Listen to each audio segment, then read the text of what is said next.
Since it was founded, the United States of America has had 46 presidents. But Grover Cleveland weirdly counts as 2 because his terms weren't consecutive, so really there have been 45 people in office. Of those 45 people, 4 of them have been assassinated during their term. That comes out to almost a 9% assassination rate, which kind of makes you wonder why people would even want the job. Not to mention the insane amount of pressure, the life-consuming amount of work, and every single person critiquing your life and choices for the rest of time.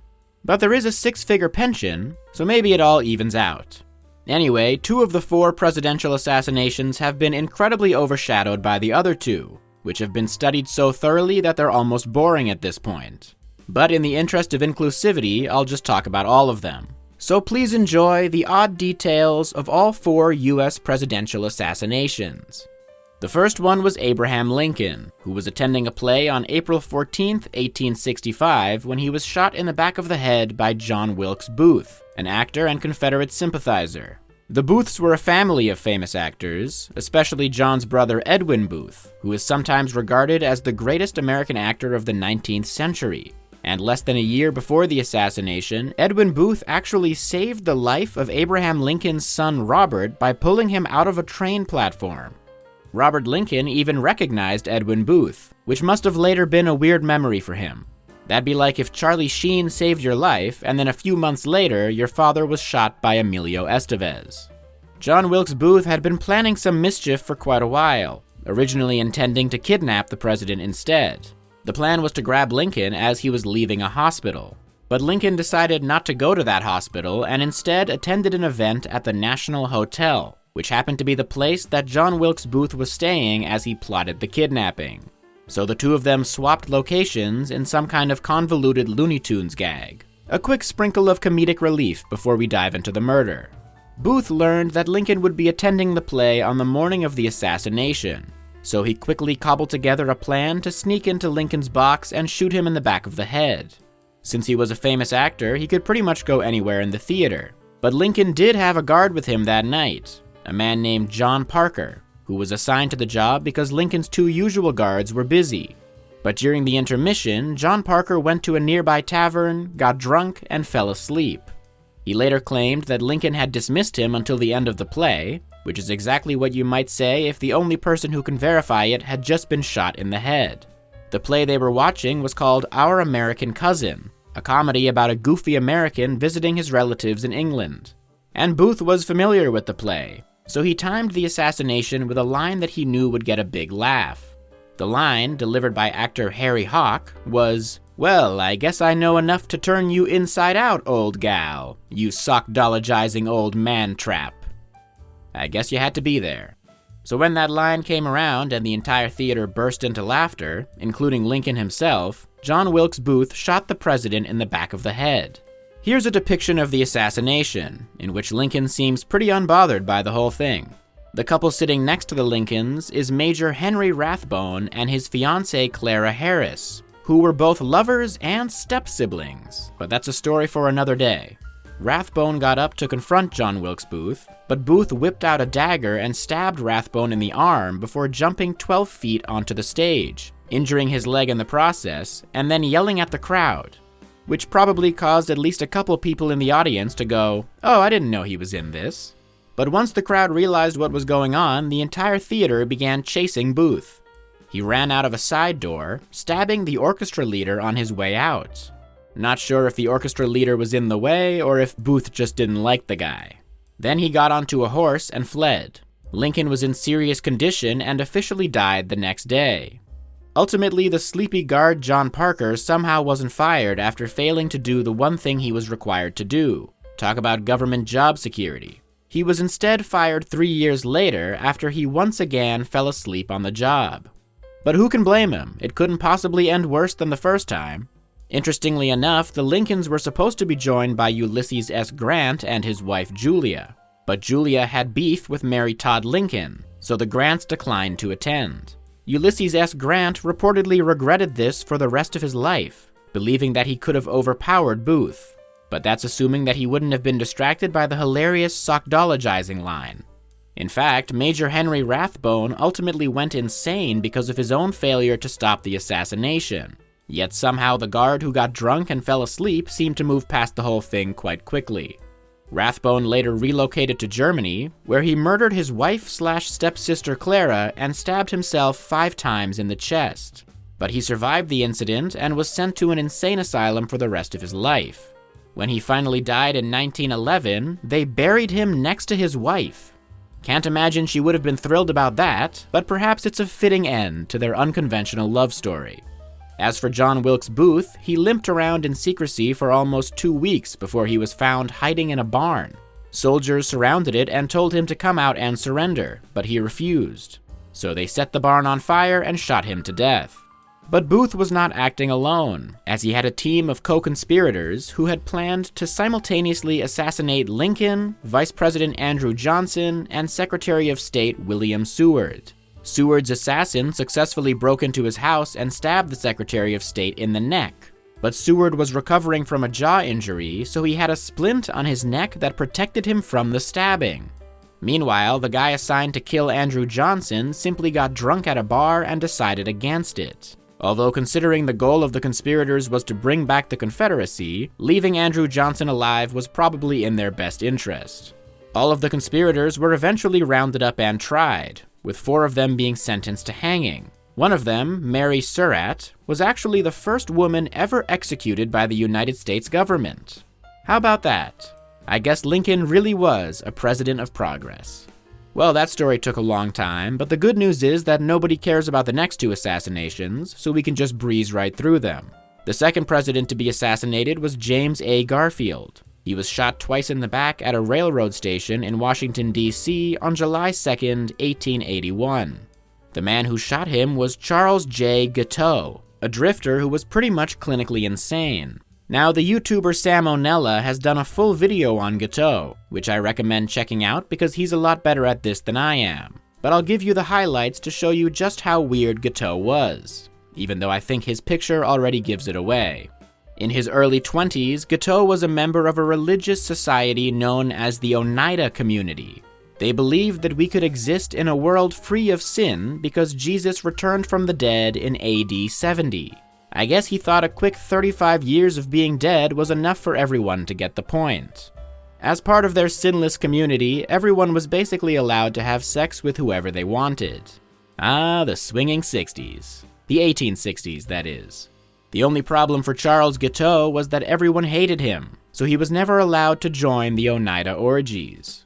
The group's opinion of him culminated in the members of the community calling him Charles Get Out. And you really have to suck if even a sinless utopian society is bullying you. So he eventually listened and left the Oneida community. After many other weird life events, Guiteau made his way to Washington, D.C., where he began campaigning for James Garfield, who was running for president. And by campaigning, I mean that he wrote one speech in support of Garfield without anyone telling him to, and then handed it out to a couple hundred people on the street. But even that might have been more effective than the entire 2016 Clinton campaign. The speech was originally written for Ulysses S. Grant, who was seeking a 3rd term. But when he lost the nomination to Garfield, Guiteau hastily changed the speech so it was in support of Garfield. He did it so hastily, in fact, that it was actually giving Garfield credit for things that Grant had done. But every politician does that now, so maybe Guiteau was ahead of his time. When Garfield won the presidency, Guiteau was convinced that he was the reason, so he began petitioning the Garfield administration to make him an American consul in Paris. When they inevitably ignored him, he very logically decided to take revenge by killing Garfield. So he bought a gun, spent a few weeks in target practice, and then waited for the president to show up at the Baltimore and Potomac Railroad station. When Garfield arrived, preparing to board a train and go on vacation, Guiteau walked up to him and shot him twice in the back. Interestingly enough, Garfield was accompanied by his Secretary of War, who happened to be Abraham Lincoln's son, Robert, making it both the second president Robert knew being killed and his second traumatizing experience at a train station. Unfortunately, Edwin Booth was not there to save another life, although the president might not have needed saving. He was quickly taken back to the White House, where a collection of the nation's best doctors gathered. Unfortunately, the nation's best doctors in 1881 are complete idiots by today's standards. The doctors attempted to extract a bullet from Garfield's body by sticking their unwashed hands into his back.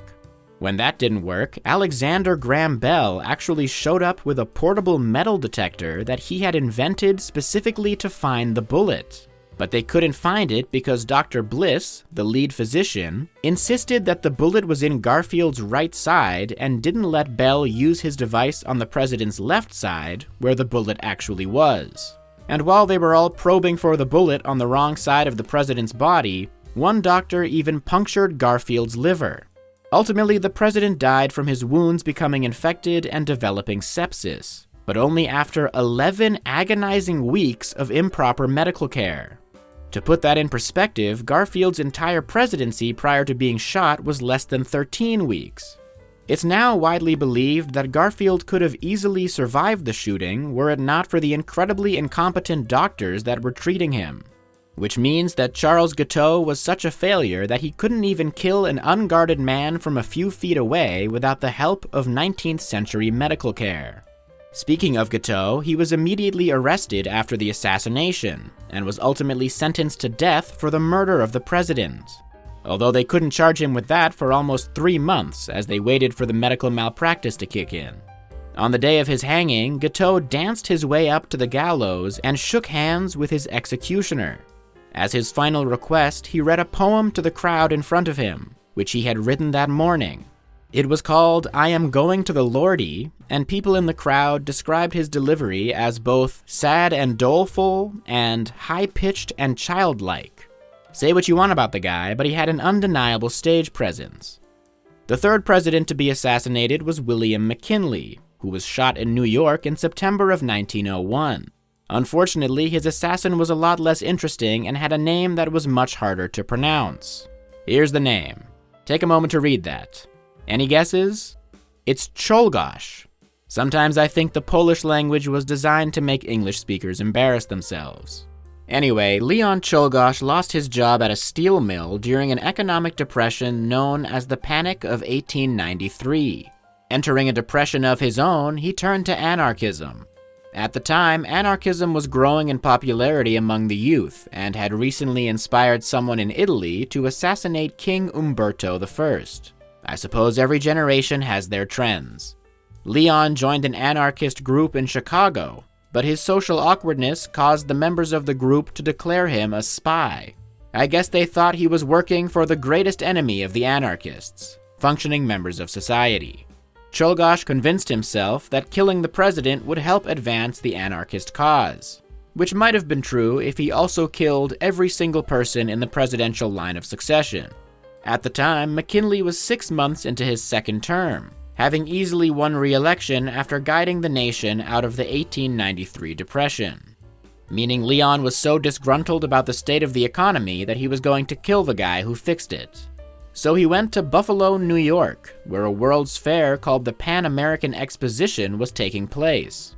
Which is strange because you'd think that if you're trying to show off the achievements of mankind, the last place you'd want to do it is Buffalo, New York. Either way, McKinley was speaking at the exposition and was doing a meet and greet afterwards. Hiding his gun under a handkerchief, Leon approached McKinley, who reached out to shake his assassin's hand. Leon reportedly slapped the president's hand out of the way and shot him twice in the abdomen. Feels like slapping the hand out of the way was a bit unnecessary, but maybe he didn't want to leave McKinley hanging. The first bullet actually ricocheted off the president's coat button, and props to his tailor on that one, but the second one hit him in the stomach. Leon Czolgosz was immediately tackled by the crowd, who began beating him. This prompted McKinley to tell the members of the crowd, "Go easy on him, boys." And you know they were kicking his ass if the guy he just shot was telling them to calm down. On his way to the exhibition hospital, McKinley reached into his clothing and pulled out a piece of metal, saying, "I believe that is a bullet." Thankfully, it was the bullet that had ricocheted off his coat, and he wasn't just reaching into his open wound. The president was promptly operated on by the only available surgeon, who was a gynecologist. He sewed up the president's wounds, and it was thought for a few days that McKinley would make a full recovery. But even though medicine had improved in the 20 years since Garfield's death, they still hadn't quite mastered the art of basic hygiene, and the president's wounds had not been thoroughly cleaned. As a result, gangrene developed in his stomach, and he died 8 days after being shot.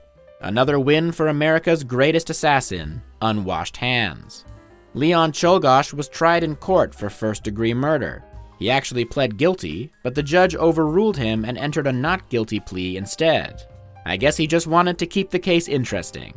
The attorney assigned to defend Leon spent most of the case telling the jury how great McKinley was, just so that nobody would think that he was actually defending the person he was supposed to defend. But perhaps the greatest defense of Czolgosz came from William McKinley himself, who said while on the operating table, he didn't know, poor fellow, what he was doing. He couldn't have known. It's easy to see why the nation mourned the death of McKinley so heavily, as he was widely beloved. Still, his life and presidency were soon mostly overshadowed by his vice president and successor, Theodore Roosevelt, who was thrust into the presidency at the age of 42, practically an infant by today's standards. Czolgosz was sentenced to death and was executed by electric chair in October of 1901. But there was someone else at the Pan American Exposition who should have at least been investigated. None other than Robert Lincoln. No, I'm not kidding, Robert Lincoln was genuinely there that day, standing outside the building that McKinley was shot in. Clearly the man was a walking curse, and he apparently realized this, declining all future invitations to meet subsequent presidents. But after having some kind of involvement with 3 presidential assassinations, he really should have just fled the country entirely. Maybe go use the curse for good and hang out around 12-year-old Hitler for a while. Somehow it was only after the McKinley assassination that the government decided the president should have permanent security. 3rd time's the charm, I guess. But it obviously didn't do much to help the 4th president on our list, John F. Kennedy. In case you didn't know, he was killed in Dallas, Texas on November 22nd, 1963. Obviously, with how recent this assassination was, there's a lot more information available about it. And yet, somehow, it's the biggest mystery of all of them. And literally every possible aspect of this assassination has been analyzed to the tiniest detail. So I can't possibly talk about all of it, but I'll try to give you a summary. What we know for sure is that Kennedy was shot while driving in a convertible limousine, accompanied by his wife Jackie, Texas Governor John Connally, and the governor's wife Nellie. And that's pretty much the only thing I can guarantee. The primary suspect, of course, is Lee Harvey Oswald, a former US Marine who had defected to the Soviet Union in 1959 at the age of 20. He entered the country with a visa valid for only a week, but declared his intention to become a Soviet citizen, which prompted several Soviet officials to question him, reportedly finding his wish incomprehensible.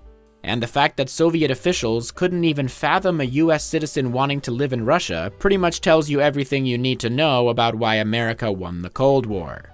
Still, Oswald was determined to move there, even going to the US Embassy in Moscow and unofficially renouncing his American citizenship, saying, "I have made up my mind, I'm through." But only 15 months later, Oswald wrote in his diary that he regretted moving there, complaining about the lack of nightclubs or bowling alleys. Might have been smart to at least flip through a travel brochure before renouncing his citizenship. But the US government didn't really care about Oswald one way or another, so they let him and his Russian wife Marina move back to the US in 1962. The next year, he was working at the Texas School Book Depository in Dallas, which is where he allegedly killed JFK, shooting a rifle from the 6th floor as the presidential motorcade drove by. Kennedy's final interaction was with Nellie Connally, who said, "Mr. President, they can't make you believe now that there are not some in Dallas who love and appreciate you, can they?" Which is one of the most strangely worded sentences I've ever heard. Sounds like a 6-year-old telling you a story. The president replied, "No, they sure can't," presumably after taking a minute to process what the hell she was talking about. Moments later, he was shot in the throat and head, killing him relatively quickly, which is a blessing for JFK, since we know that if the bullets hadn't killed him, the medical care would have. Governor John Connally was also wounded, but recovered from his injuries and thankfully did not go on to kill his wife in Germany. Oswald fled the depository and got onto a bus, returning home. But a couple hours later, he allegedly shot and killed a police officer who was questioning him. I have to say allegedly for pretty much all of this, because otherwise someone in the comments will tell me I'm an idiot and this was all really done by Ted Cruz's father. But we do know that Oswald was arrested a little bit later at a movie theater nearby, after someone spotted him trying to hide from police and slipping into the theater without paying. And if he was willing to do that crime, we might as well chalk the other ones up to him too. Vice President Lyndon B. Johnson was also in Dallas, and boarded Air Force One after Kennedy was declared dead. He was urged to return to the White House, but refused to leave without Jackie Kennedy, with it later being reported that he did not want to be remembered as an abandoner of beautiful widows. But I guess ugly widows are on their own. After Jackie got on the plane, LBJ was sworn in as president, returning to DC with the weirdest answer to "How was your trip?" that anyone has ever had. Just 2 days later, Oswald was being escorted to a car at the Dallas police headquarters when he was shot by Jack Ruby, a local nightclub owner. And Ruby was an eccentric guy to say the least, known for his volatile temper. He was the bouncer of his own club and beat his customers on at least 25 occasions. At that point, it sounds like owning the club was simply a means for him to assault random people on the street. Ruby was missing an index finger because someone he fought outside his club bit the finger so hard that they had to amputate it. Ruby was also known for sometimes taking off his shirt or other clothes in social situations before pounding his chest like a gorilla and rolling around on the floor. So naturally, his motive has been extensively questioned for decades. Ruby himself said that he killed Oswald to spare Jackie Kennedy the pain of witnessing Oswald's trial, instead opting to give her no closure on the death of her husband for the rest of her life. Ruby also said that he wanted to show the world that Jews have guts, since he was Jewish himself. And I'm sure Jews across the country are so thankful that he pulled them into this too. Ruby was originally sentenced to death, which was then overturned, but he died of a pulmonary embolism while in prison awaiting a retrial. Maybe the strangest part of this all is that the government chose to keep using the same limousine that Kennedy was assassinated in until 1977, but I have to assume they kept the roof up. The Kennedy assassination has been the subject of thousands of conspiracy theories over the years. Perhaps my favorite one is the theory that Oswald was aiming for Governor Connolly and accidentally hit the president. Whoops. Even Oswald's widow, who's still alive today, eventually believed Oswald wasn't responsible. A number of people and organizations are theorized to be behind the killing, such as the CIA, the FBI, Fidel Castro, the KGB, the Mafia, and LBJ himself. But there's one person that they're all forgetting about: Robert Lincoln. He did die 37 years prior, but it's worth looking into off the track record alone. And those are some of the odd details behind all 4 US presidential assassinations. Let me know in the comments which one of these assassins has the most punchable face. I'm going with Czolgosz. Now please consider subscribing, or I'll make you get a routine checkup in the 19th century.